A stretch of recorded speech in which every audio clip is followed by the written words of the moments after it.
So if you did not catch the first half of the Warriors T-Wolves game, your eyes are thanking you. You did your eyes a favor. It was one of the ugliest games I've seen. Ant was a no-show. Minnesota's at home in the first half, rested, younger, great coaching staff, probably the best pure athlete in the game in Ant, who was a no-show. They had no energy. They were 0 for 15 in the first half, shooting threes with 9 turnovers. It was abysmal. It was awful. It was inexcusable. And Steph Curry got hurt in the second quarter, and they still maintained for most of the game a double-digit lead. At one point in the second half, the Warriors, T-Wolves had cut it down to 10, and then they went 4 minutes without a basket. They were just not ready to play. And, I mean, Draymond Green almost hit as many three-pointers as the entire Minnesota roster. That's how bad it was. And it was a blown opportunity. And I was watching the game, and I was thinking, and maybe this is old school, but I was thinking about this. Like, part of being a great player, you know, Michael Jordan's flu game, LeBron playing hurt. Part of being a great player is not when you're rested. It's when you just don't have any energy. But for Ant to be rested at full strength, have a size advantage, Steph is hurt, just forget your game. You just have a light bulb has to go off.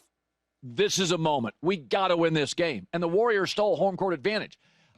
I mean, everything was in Minnesota's favor. Old team with less rest. On the road, Steph gets hurt. But, I mean, give Pods credit and Draymond credit. Great D. Buddy Hield now has kind of taken the place of Steph Curry last night. That was great. Jimmy Butler remains so good. You know, and what I love about Jimmy Butler, it's not about a three-point shot. When they need a bucket, the lead gets down to 10 or 11, boy, they go right to Jimmy Butler. He is a bucket every time they need it. But I think this was not about how well the Warriors played. At one point late in the game, I almost tweeted this. I'm like, are the Warriors playing well? I know they have no Steph and they're leading by 12 on the road. I don't even think they played well.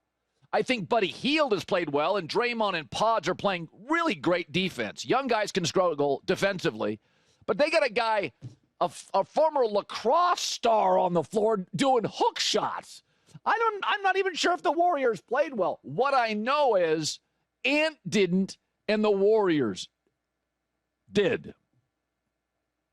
Here's Barkley. You're a great player. First of all, you bought all this smoke. You said you wanted to smoke. You said you wanted to smoke. I want the Warriors. And you got him. And you had 1 point at halftime, and his energy level was down. So that, to me, is what coaching's about. I mean, Shaq's been in this situation. I've been in this situation. When you're the man, you get all the credit, but you get all the blame. Big time. Big time for the guys. We want Steph back, I'll tell you that. It's hard playing without that man. What do you learn from this game one that you're going to bring into Thursday as a team? Yeah, Steph is our best player, and that game is much easier when we got him. Yeah, I mean, I will say this. Whereas the T-Wolves didn't seize the moment. I mean, the minute Steph is out, you're at home, you're younger, well-rested, you're thinking, okay, we have to win this game.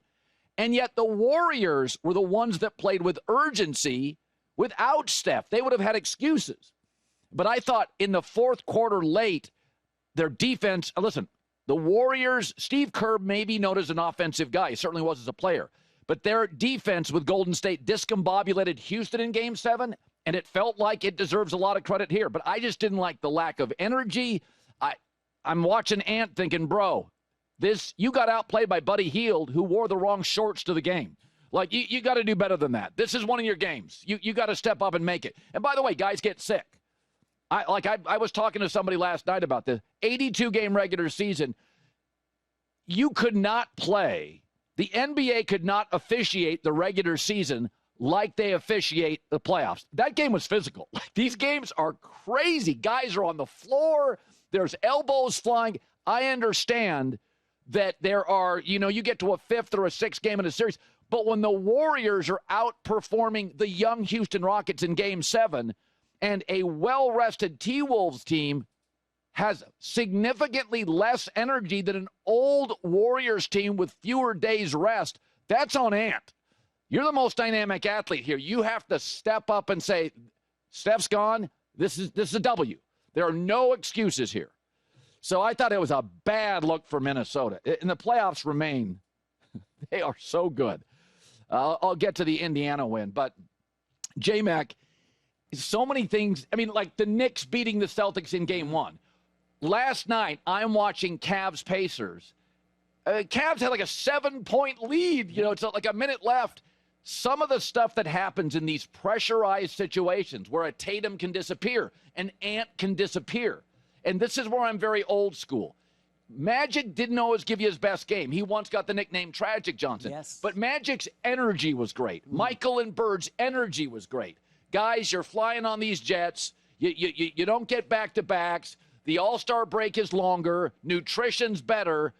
You can play poorly, but you can't lack energy in these playoff games. Yeah. And what we saw with Steph Curry, I saw a stat. He ran 1.9 miles in Game 7 against Houston, the most he's ever run in a game. And again, this isn't straight line running. This is cutting, defending.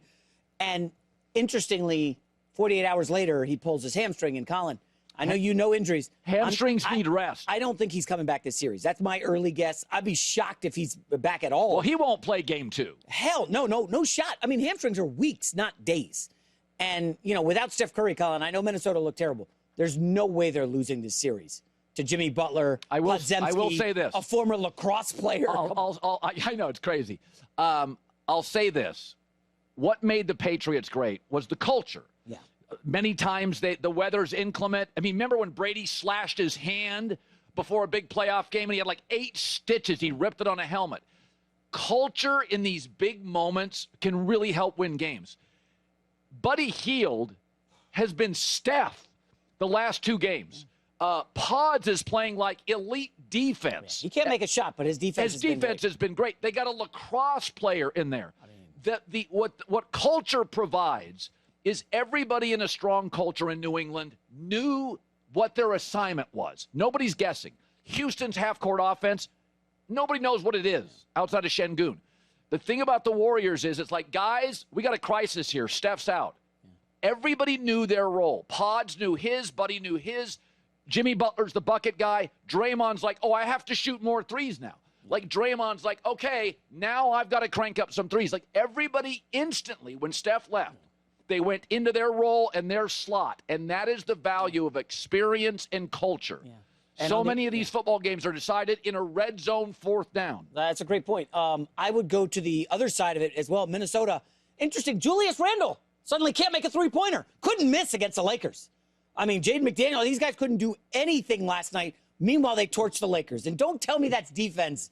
The Lakers got unlucky in that series. At what point do we say, hey, man, come on, how unlucky did they get? Gobert, 27 and 24. What did he do last night?